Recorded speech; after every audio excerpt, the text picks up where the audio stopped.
Hello students, how are you? बच्चों, हिंदी की कक्षा में आप सबका स्वागत है। सभी बच्चे अपनी हिंदी की पाठ्य पुस्तक, रफ नोटबुक और पेंसिल लेकर बैठ जाएं और ध्यानपूर्वक आज का सेशन अटेंड करें। तो बच्चों, आज का हमारा टॉपिक है पाठ 16 अनमोल दान यानी प्रीशियस डोनेशन। सभी बच्चे अपनी पुस्तक का पृष्ठ नंबर 116 निकाल लीजिए। हाँ तो बच्चों, पिछले सेशन में हमने इस पाठ के अध्ययन के दौरान यह जाना कि वृत्रासुर नामक राक्षस, जो कि बहुत ही क्रूर, अत्याचारी और घमंडी था, सभी देवताओं पर उसका आतंक छाया हुआ था। उसने संसार के सभी प्राणियों को दुखी कर रखा था। सभी देवताओं ने मिलकर वृत्रासुर को खत्म करने की योजना बनाई, जिसके लिए वह ब्रह्मा जी के पास गए। ब्रह्मा जी ने उनकी समस्या को सुनकर उन्हें एक उपाय बताया कि वह ऋषि दधीचि के पास जाकर उनसे उनकी अस्थियां मांगे और कारीगर त्वष्टा को दे। वह उससे वज्र नामक अस्त्र बनाएगा, जिससे वृत्रासुर का वध किया जा सकता है। तो बच्चों, चलिए अब हम जानते हैं कि ब्रह्मा जी के द्वारा बताए गए उपाय को सुनकर देवताओं ने क्या किया।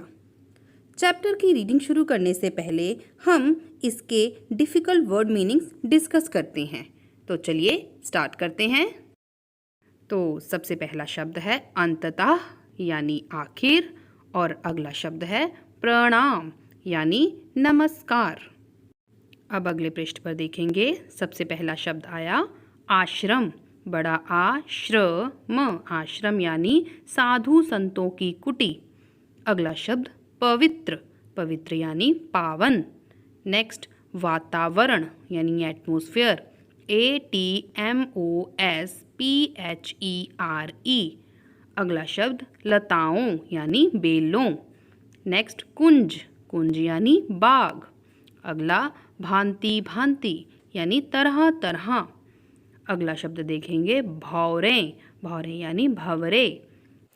अगला शब्द है हिंसक यानी वायलेंट, जिसका हिंदी अर्थ है जंगली खूंखार। अगला शब्द है अहिंसक यानी नॉन वायलेंट यानी साधारण जंगली जानवर। अगला शब्द है स्वाभाविक, आधा स व को आ भ को आ व को छोटी ई क, स्वाभाविक यानी नेचुरल, NATURAL। अगला शब्द वैर, वैर यानी दुश्मनी। आगे देखेंगे अगला शब्द सौहार्दपूर्वक यानी प्रेम पूर्वक। अगला पैराग्राफ देखेंगे। पहली पंक्ति का पहला शब्द आया स्वागत, आधा स व को आ ग त, स्वागत यानी वेलकम, WELCOME। अगला शब्द अहोभाग्य यानी खुशकिस्मती। नेक्स्ट शोभा यानी ग्रेस, GRACE। नेक्स्ट है यश, यश यानी प्रसिद्धि। नेक्स्ट है व्याप्त, आधा व य को आ आधा प त, व्याप्त यानी फैली। नेक्स्ट पाताल, पाताल यानी पृथ्वी के नीचे का लोक। अगला शब्द देखेंगे सकुचाते, सकुचाते मतलब झिझकते। नेक्स्ट है अतिथि, त को छोटी ई थ को छोटी ई यानी मेहमान। बच्चे इसको हम कहते हैं गेस्ट। अगला है कृतार्थ, क के पैर में री, त को आ थ के ऊपर रेफ, कृतार्थ यानी धन्य, ध आधा न य, धन्य यानी ग्रेटफुल, GRATEFUL। नेक्स्ट पैराग्राफ देखेंगे। सबसे पहला शब्द आया उत्पात, उ आधा त प को आ त, उत्पात यानी तबाही। अगला शब्द है नृशंसता, न के पैर में री, श के ऊपर बिंदी, स त को आ, नृशंसता यानी क्रूरता। नेक्स्ट है त्राही त्राही यानी हाहाकार। अगला शब्द है करुण, करुण यानी दयनीय। नेक्स्ट गाथा, गाथा यानी कहानी। अगला शब्द है शोकाकुल, शोकाकुल यानी परेशान। नेक्स्ट क्षण, क्षण यानी पल। मौन, मौन यानी चुप।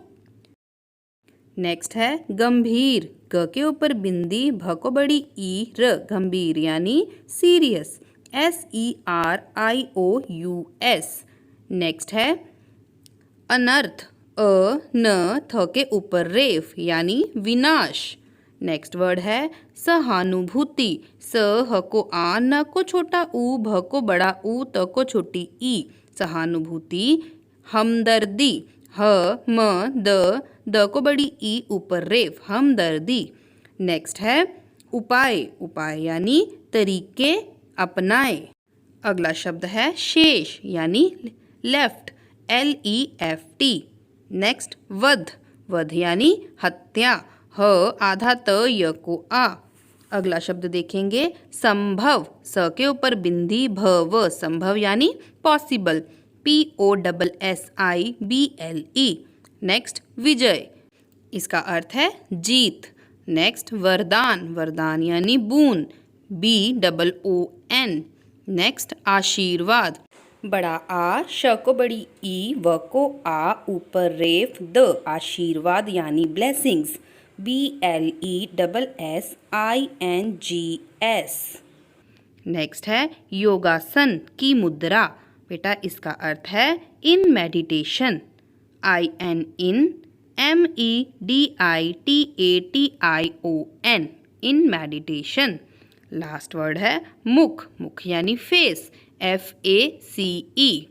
अगले पेज पर देखेंगे, सबसे ऊपर पहला शब्द आया समाधिस्थ, स म को आ, ध को छोटी ई, आधा स थ, समाधिस्थ यानी समाधि में विलीन।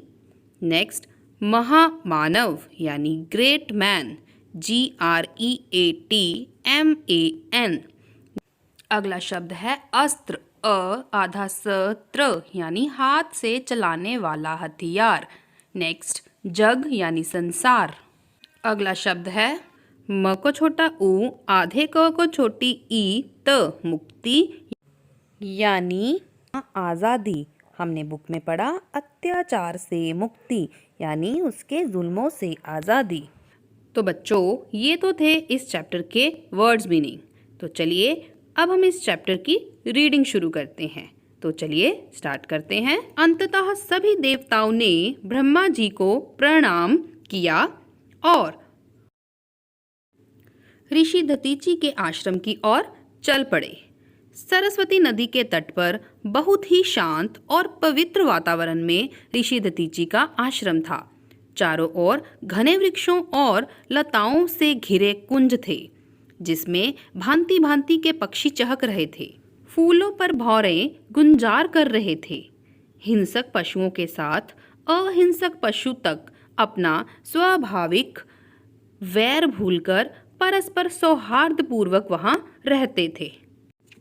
इन पंक्तियों में ऋषि दधीचि के आश्रम का वर्णन करते हुए बताया गया है कि जब देवता ब्रह्मा जी को नमस्कार करके ऋषि दधीचि के आश्रम में पहुंचे तो देखा कि सरस्वती नदी के किनारे बसे आश्रम का वातावरण बहुत ही शांत और पवित्र था।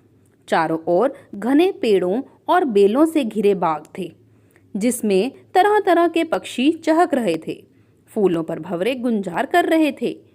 जंगली खूंखार पशुओं के साथ साधारण जंगली जानवर अपनी स्वाभाविक दुश्मनी को छोड़कर वहां प्रेम पूर्वक रह रहे थे। आगे रीड करेंगे। देवताओं को आया देख ऋषि प्रसन्न हुए और बोले, स्वागत मेरे अहोभाग कि आपने इस कुटिया की शोभा बढ़ाई। इंद्र बोले, ऋषिवर आपके दर्शन पाकर हम धन्य हुए। आपके यश की चर्चा तो तीनों लोकों में व्याप्त है। पाताल में नाग कन्याएं आपका गुणगान करती हैं। अपनी प्रशंसा से सकुचाते हुए ऋषि ने कहा, आपको अतिथि के रूप में पाकर मैं धन्य हुआ। मुझ वनवासी का आतिथ्य ग्रहण कर कृतार्थ कीजिए। इसमें बताया गया है कि जब सभी देवता ऋषि दधीचि के आश्रम में पहुंचे तो उनको देख ऋषि दधीचि बहुत ही खुश हुए और उनका स्वागत करते हुए कहा कि यह मेरी खुशकिस्मती है कि आपने इस कुटिया में आकर इस कुटिया का मान बढ़ाया है। इंद्र जी ऋषि दधीचि की प्रशंसा करते हुए उन्हें कहते हैं कि उनके यश की चर्चा तो तीनों लोकों अर्थात धरती, आकाश और पाताल में फैली हुई है और नाग कन्याएं भी उनका गुणगान करती हैं। अपनी प्रशंसा सुनकर ऋषि दधीचि ने झिझकते हुए कहा, आपको मेहमान के रूप में पाकर मैं धन्य हो गया। नेक्स्ट पैरा रीड करेंगे। इंद्र बोले, भगवान, वृत्रासुर के दल ने बहुत उत्पात मचा रखा है। उसकी नृशंसता के कारण चारों ओर त्राही त्राही मची हुई है। महर्षि, यदि वृत्रासुर जीवित रहा तो जगत का अंत समीप ही जानिए। तो बच्चों, इस गद्यांश में इंद्र ऋषि दधीचि को अपनी परेशानी का कारण बताते हुए कहते हैं कि असुर वृत्रासुर ने सारे जग में तबाही मचाई हुई है। उसकी क्रूरता के कारण चारों ओर हाहाकार मची हुई है और अपनी चिंता व्यक्त करते हुए कहा कि यदि वृत्रासुर जीवित रहा तो इस धरती का नाश जल्दी ही हो जाएगा। देवताओं की यह करुण गाथा सुनकर ऋषि शोकाकुल हो उठे। कुछ क्षण मौन रहने के बाद वे गंभीर स्वर में बोले, यह तो अनर्थ हो रहा है। करुणा, परोपकार, सहानुभूति, यही तो जीवन का सार है। कोई वृत्रासुर को समझाता क्यों नहीं? इंद्र बोले, सभी उपाय हो चुके हैं, अब एक ही उपाय शेष है। वह क्या? ऋषि दधीचि ने पूछा। वृत्रासुर का वध। तो बच्चों, इस गद्यांश में देवताओं की दयनीय दशा के बारे में सुनकर ऋषि दधीचि बहुत परेशान हो उठे। कुछ पल चुप रहने के बाद उदासी भरे मन से बोले, यह तो विनाश हो रहा है। दया, दूसरों की भलाई करना, हमदर्दी को जीवन का सार बताते हुए कहा कि असुर वृत्रासुर को कोई क्यों नहीं समझाता। तभी इंद्र जी ने कहा, उनको समझाने के सारे तरीके अपनाए जा चुके हैं, अब केवल एक ही उपाय बचा है, वो है वृत्रासुर का वध, अर्थात उसकी हत्या। आगे रीड करेंगे। ऋषि बोले, यही तो हम चाहते हैं। इंद्र बोले, परंतु आपकी कृपा के बिना यह संभव नहीं है प्रभु। वह कैसे? आप हमें विजय का वरदान देने की कृपा करें। ऋषि खड़े हो गए। आशीर्वाद देते हुए उन्होंने कहा, वृत्रासुर का नाश हो, असुरों पर देवताओं को विजय प्राप्त हो। ऋषि देवताओं को आशीर्वाद देकर योगासन की मुद्रा में बैठ गए। उनके मुख पर एक दिव्य मुस्कान छा गई। वे समाधिस्थ हो गए। कुछ ही क्षणों में उस महामानव ने परोपकार के लिए अपने प्राणों की आहुति दे दी। देवताओं के मुख से यह उपाय सुनकर ऋषि दधीचि ने सहमति जाहिर करते हुए कहा कि वह भी यही चाहते हैं। तब इंद्र जी ने ऋषि को कहा कि आपकी सहायता के बिना वृत्रासुर का वध संभव नहीं है। इसके लिए देवताओं ने ऋषि दधीचि से जीत के लिए वरदान मांगा। इतना सुनते ही ऋषि ने देवताओं को आशीर्वाद दिया और योगासन की मुद्रा में बैठ गए। उन्होंने हंसते हंसते दूसरों की भलाई के लिए अपने जीवन का बलिदान दे दिया। आगे रीडिंग करेंगे। उनकी अस्थियों से देवताओं ने वज्र नामक अस्त्र बनाया, जिससे वृत्रासुर मारा गया। देवताओं को और इस जग को असुरों के अत्याचारों से मुक्ति मिली। इस पंक्ति में बताया गया है कि अंत उनकी अस्थियों से वज्र नामक हथियार बनाया गया, जिससे वृत्रासुर को मारा गया। इस प्रकार देवताओं और इस संसार को वृत्रासुर के अत्याचारों और जुल्मों से आज़ादी मिली। शिक्षा।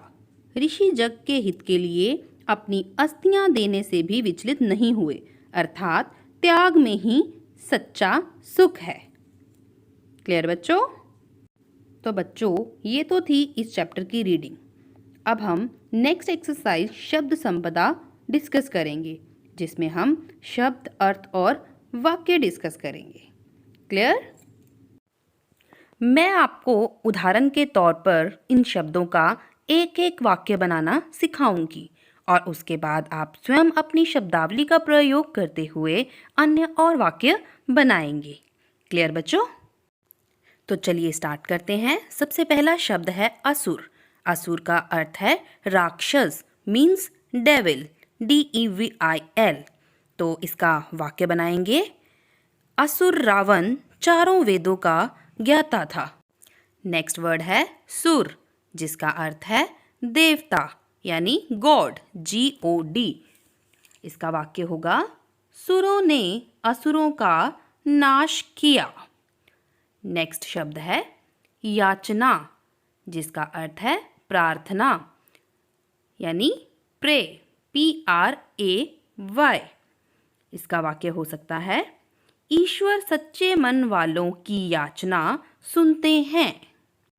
अगला शब्द है धैर्य, ध को ए, य के ऊपर रेफ, जिसका अर्थ है संयम यानी कंट्रोल। इसका वाक्य बनाएंगे वीर पुरुष संकट में अपना धैर्य नहीं छोड़ते। तो बेटा एक अन्य और वाक्य बताऊंगी, मुसीबत में धैर्य रखना चाहिए। क्लियर? तो अगला शब्द है विनाश, जिसका अर्थ है अंत यानी एंड, END। इसका वाक्य है प्रकृति के साथ खिलवाड़ करना विनाश का कारण बनता है। एक और वाक्य बताऊंगी, श्री कृष्ण ने दुष्ट कंस का विनाश किया। अगला शब्द है भयभीत, जिसका अर्थ है डरा हुआ, स्केरी। वाक्य है कोरोना महामारी के कारण सारा जग भयभीत है। नेक्स्ट शब्द अस्थियां, अस्थियां यानी हड्डियां, बोन्स। इसका वाक्य है हिंदू समाज में अस्थियां गंगा में जल प्रवाह की जाती हैं। अगला शब्द है अहोभाग्य यानी खुशकिस्मती, गुड लक। वाक्य बनाएंगे अहोभाग्य मेरा जो होली हार्ट स्कूल में पढ़ने का मौका मिला। अगला शब्द निरीशंस यानी क्रूर, क्रूअल। इसका वाक्य है औरंगजेब एक निरीशंस मुगल शासक था। नेक्स्ट शब्द है कुटिया यानी झोंपड़ी। इसका वाक्य है कुटिया के आसपास का वातावरण बहुत ही मनोहर था। अगला शब्द है वज्र, जिसका अर्थ है एक प्रकार का शस्त्र, अ काइंड ऑफ वेपन। इसका वाक्य हो सकता है देवराज इंद्र ने वज्र अस्त्र का प्रयोग असुर वध के लिए किया। क्लियर बेटा? तो चलिए अगला शब्द देखते हैं कृतार्थ, जिसका अर्थ है धन्य, ग्रेटफुल। इसका वाक्य है अमरनाथ में भगवान शिव के दर्शन करके सभी भक्तजन कृतार्थ हुए। अगला शब्द है समाधिस्थ, समाधिस्थ जिसका अर्थ है समाधि में विलीन, इमर्ज्ड इन मेडिटेशन। इसका सेंटेंस है साधु समाधिस्थ हो भक्ति कर रहा था। नेक्स्ट है सौहार्द पूर्वक, जिसका अर्थ है प्रेम पूर्वक, विद लव। इसका वाक्य है सभी के साथ सौहार्द पूर्वक व्यवहार करो। अगला आश्रम यानी ऋषियों के रहने का स्थान। इसका वाक्य हो सकता है प्राचीन काल में बच्चे शिक्षा ग्रहण करने के लिए आश्रम में जाते थे। क्लियर बेटा? तो बेटा मैंने आप सबको एक एक वाक्य उदाहरण के रूप में बता दिया। आप सब ने अब अपनी शब्दावली का प्रयोग करते हुए इन्हीं शब्दों के अन्य और वाक्य बनाने हैं। क्लियर? तो बच्चों अब मैं आशा करती हूँ कि मेरे द्वारा पढ़ाया गया यह पाठ आप सबको अच्छे से क्लियर हो गया होगा। अब सभी बच्चों ने इन वाक्यों को अपनी नोटबुक पर लिखना है। क्लियर?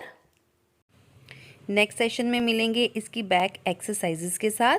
तब तक के लिए गुड बाय।